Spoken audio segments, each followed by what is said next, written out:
बिस्मिल्लाहिर्रहमानिर्रहीम। अस्सलाम वालेकुम। मेरा नाम फ़दा हुसैन है और आज आप ये जो वीडियो देख रहे हैं ये सेकंड वीडियो है। आज 2 जुलाई 2026 है।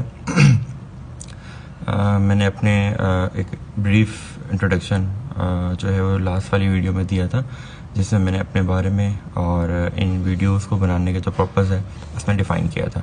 तो अगर कोई फ़र्स्ट टाइम ये वीडियो देख रहा है तो वो मेरी कल वाली लास्ट वाली वीडियो देख सकता है, जिसमें मैंने एम्प्लॉयज़ की लर्निंग के हवाले से ये वीडियोस रिकॉर्ड करना शुरू की हैं, जो कि सीरीज़ ऑफ वीडियोस होगी। और हम थोड़ा सा मैं आपको इसका ओवरव्यू बता देता हूँ कि मैंने 30 डेज़ के लिए इसको अभी इनिशियली स्टार्ट किया है। इस एक टॉपिक बेसिकली क्या है हमारा कि बहुत सारे लोग और एम्प्लॉयज़ जो है या कैंडिडेट जो हैं वो पोजीशंस के ऊपर अप्लाई कर रहे होते हैं, और उसको अप्लाई करते हुए कुछ बेसिक क्राइटेरियाज़ होते हैं जिसको वो मिस कर जाते हैं।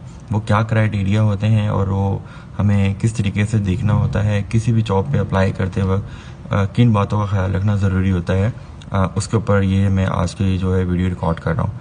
तो सबसे बेसिक से स्टार्ट करते हैं कि किसी भी पोजीशन को अप्लाई करते वक्त नॉर्मली कैंडिडेट क्या करते हैं कि वो पोजीशन का टाइटल देखते हैं और पोजीशन का टाइटल देखने के बाद उस पर जस्ट अप्लाई कर देते हैं कि ये मेरी रेलेवेंट पोजीशन है और मैं इस पर अप्लाई कर दूं, जबकि ये राइट वे नहीं है। उसका राइट वे क्या है, किसी भी पोजीशन पे अप्लाई करने के लिए आपको सबसे पहले जो जॉब डिस्क्रिप्शंस होती हैं, जिसको जेडीज भी कहते हैं, उनको देखना बहुत ज़रूरी होता है। ठीक है, जेडी के साथ साथ जो सबसे बेसिक चीज़ होती है, जो कोई भी एम्प्लॉयर किसी भी कैंडिडेट की सीवी को स्कैन करता है या स्क्रीनिंग करता है तो उसमें वो जो चीज़ें देखता है तो वो 3-4 एलिमेंट होते हैं। सबसे पहला एलिमेंट होता है कि जिस कैंडिडेट ने अप्लाई किया हुआ है क्या वो जो बेसिक क्राइटेरिया है, बेसिक क्राइटेरिया मीन्स कि अगर किसी भी एम्प्लॉयर को उस पोजीशन को फिल करने के लिए, किसी भी डेजिग्नेशन को फिल करने के लिए सबसे पहले एजुकेशन क्राइटेरिया होता है, सेकंड एक्सपीरियंस क्राइटेरिया होता है, और थर्ड नंबर पे आपकी चीज़ें आ जाती हैं कि क्या आपकी जो पोजीशन जिस पे आपने अप्लाई किया हुआ है उसी रेलेवेंट पोजीशन के लिए आप अहल हैं या नहीं है। वो कैसे पता चलता है, वो जेडी के थ्रू पता चलता है।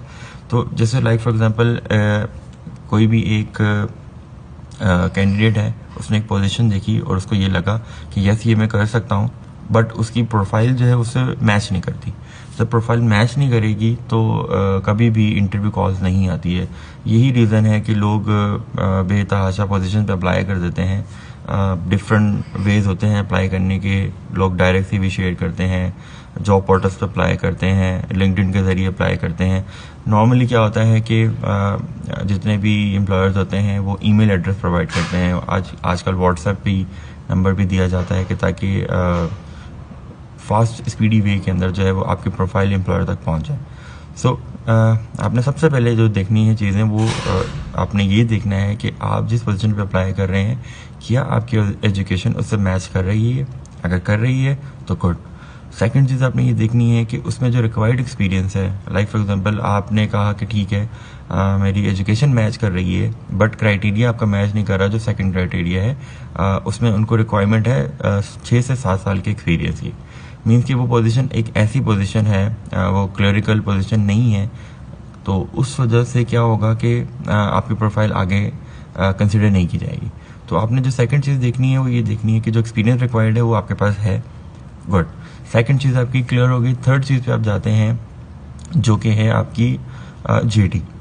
अब आपने ये कहा कि आपकी एजुकेशन भी मैच हो गई, 3-4 साल का एक्सपीरियंस भी मैच हो गया, बट आप जो काम करते हुए आए हैं और जो पर्टिकुलरली जिस पोजीशन पे आप अप्लाई कर रहे हैं उससे अगर वो चीज़ें मैच नहीं करती हैं, जो देखें पोजीशंस हर जो फर्म्स होती हैं, ऑर्गेनाइजेशंस होती हैं, उसमें पोजीशन सिमिलर्स होती हैं, जो हायरार्की होती है वो तकरीबन सेम ही चल रही होती है, बट उसमें जो जेडी होती है, जो रिस्पॉन्सिबिलिटीज़ होती हैं वो थोड़ी सी जो है ना वो शफल हो रही होती हैं, डिफरेंट हो रही होती हैं। एज़ पर प्रोजेक्ट होता है, एज़ पर नीड होता है, एज़ पर पोजीशन रिक्वायरमेंट होता है कि अगर आप किसी हेल्थ सेक्टर में हैं तो वही पोजीशन के जो जेडी जो रिस्पॉन्सिबिलिटी होती है वो डिफरेंट होगी। अगर किसी कॉर्पोरेट सेक्टर में अगर आप हैं, किसी बैंकिंग सेक्टर में अगर आप हैं, तो इस तरीके से क्या होता है, ये जो जॉब डिस्क्रिप्शन होती हैं वो चेंज होती रहती हैं। एजुकेशन क्राइटेरिया, एक्सपीरियंस क्राइटेरिया, ये तमाम चीज़ें किसी भी पोजीशन के लिए सेम हो सकती हैं और डिफरेंट भी हो सकती हैं। कहीं पे अगर आप बात करते हैं, हम क्योंकि बात कर रहे हैं पाकिस्तानी कंपनीज़ के हवाले से और यहाँ के लॉस के हवाले से, तो यहाँ पे मिनिमम जो किसी भी ऑफिस वाली पोजीशन की अप्लाई करने के लिए जो रिक्वायरमेंट होती है वो ग्रेजुएशन होती है, और उसमें लिखा ये जाता है कि ग्रेजुएशन या मास्टर डिग्री जो है ना रिक्वायरमेंट है। प्रेफरेबली क्या होता है कि मास्टर डिग्री लिखा हुआ होता है, और पहले तो अब ग्रेजुएशन में भी अब एक चीज़ ये है कि अगर आपने ये देखा कि पोजीशन में लिखा हुआ कि बैचलर डिग्री जो है रिक्वायरमेंट है किसी भी एम्प्लॉयर की, और आपने कहा कि ठीक है आपने बैचलर किया हुआ है, अब बैचलर के अंदर 14 ईयर्स की जी एजुकेशन का भी बारे में होता है और 16 ईयर्स के बारे में भी होता है।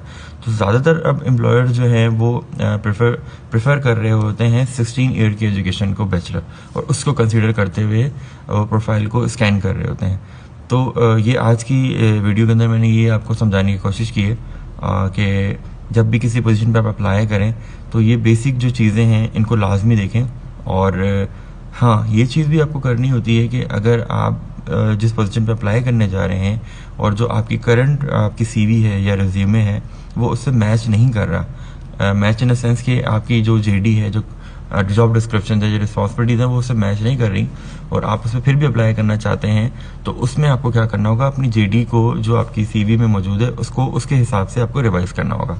और बेस्ट वे ये है कि आप AI टूल्स को यूज़ करें, उनको उसको बताएं। आपकी अगर जेडी जो है वो 10-15 लाइन्स के ऊपर है या 16 लाइन्स के ऊपर है तो उसको आप शॉर्ट करें, कंसाइज करें और उसके अकॉर्डिंगली करें जिस पोजीशन में आप अप्लाई करना चाह रहे हैं। तो इंशाल्लाह ये चीज़ों के ऊपर आप काम करें, और आपकी जो CV होगी या आपकी प्रोफाइल होगी वो एम्प्लॉयर के पास जब जाएगी तो, और किसी भी रिक्रूटर के पास जाएगी तो वो आपकी CV को कंसीडर करेंगे, उसको पढ़ेंगे, देखेंगे। अदरवाइज अगर ये बेसिक चीज़ें क्राइटेरिया मैच नहीं कर रहे होते तो स्क्रीनिंग के अंदर जो जितने भी ऑफिसर्स बैठे हुए होते हैं रिक्रूटमेंट में, वो ये चीज़ें बहुत सरसरी सी देख रहे होते हैं।